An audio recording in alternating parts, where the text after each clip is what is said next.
Ask yourself how often you use social media in your daily life.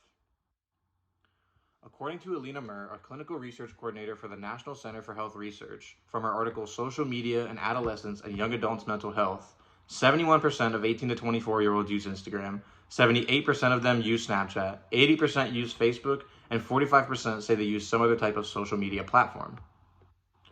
Now consider if you have ever really thought about the effects that using social media has had on you, especially mentally. In our generation, do you think that there is a link between the lack of meaningful relationships and the popularity of social media? The study from the article mentioned earlier revealed that 25% of 18 to 25-year-olds report having some form of mental illness. Due to these numbers being especially high for our generation, we have to wonder whether social media has had anything to do with that. The article continues as Alina Murr relates the results from a different study done in 2020, which demonstrated that people who deactivated their Facebook account for a month reported lower depression and anxiety, as well as increases in happiness and life satisfaction. These users have established a clear link between their social media consumption and their overall happiness. We should reduce the amount of time we spend on social media because it poses mental health risks and has caused us to be more dissociated. So how is social media really affecting us mentally and socially? Social media is not healthy for our mental health and poses mental health risks like dissociation or depression and anxiety.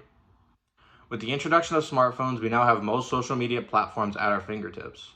According to San Diego State University psychologist Jean Twenge's research study done in 2017, smartphones were introduced in 2007, and by 2015, 92% of teens and young adults owned a smartphone.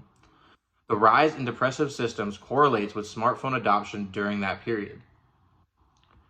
People our age have grown up with social media, so we don't really think too much about how it has affected our development. Nor do we even realize how it has dissociated us, or even what dissociation really is. According to science journalist Eleanor Cummins in her article, Our Screens Are Making Us Dissociate, she defines dissociation as a rupture in your relationship to your thoughts, behaviors, emotions, actions, and even your identity or sense of self. She goes on in the article to describe how these platforms promote a constant display of self, someone who is more interesting, more attractive, and happier than they actually are. Sam Vaknin's Social Dilemma Netflix documentary explores the effects of social media and reveals through the testimonials of previous social media employees how harmful it is to our mental health and well-being. These previous employees all encourage cutting social media out of your life and the lives of those you love. We need to at least slow down our social media usage. Stopping altogether may be asking too much considering how reliant or addicted many of us are to social media. However, just slowing down can be a huge change for the better in and of itself. Now that we can see how unhealthy social media is mentally, let's examine the reasons it is not viable for building or maintaining healthy relationships.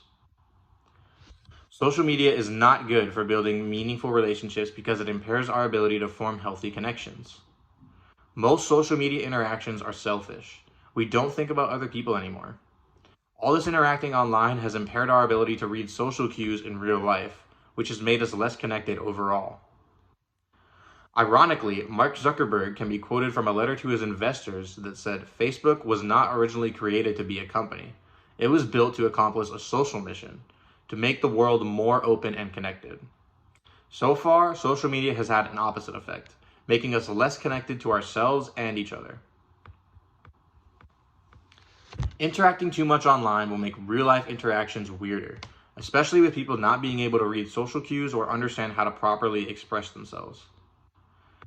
Now, after hearing about how harmful social media is for your relationships, let's take a look at how it contributes to the spread of fake news and propaganda. Social media is not a reliable source for news or information. We have learned about echo chambers throughout this class, and this is another one of the major problems with social media. People spread false information to promote their own beliefs and discredit anyone who disagrees with them. However, this is dangerous because it's not just fake news, it's fake news with consequences. We saw an example of that this year when COVID struck and people were fraudulently claiming you could contract the virus from eating Chinese food or being around Chinese people. This resulted in many Chinese restaurants being forced to shut down, and many people were even becoming racist towards Chinese and other Asian ethnicities. Since we as a generation are such common users of social media, we are the most susceptible to being misinformed since it is our primary source of news for many of us.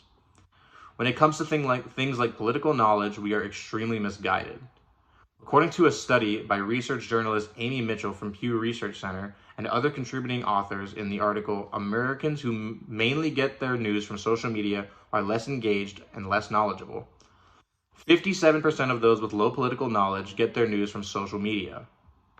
Those with high political knowledge typically get their news from a news website or app or from the radio or print press. Essentially, people will only believe what they want to, and social media makes this a bigger problem because it allows people to spread misdirection and avoid opposite viewpoints.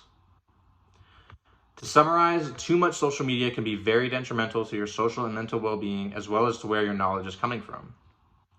Cutting back on social media is important because it keeps us connected to the real world.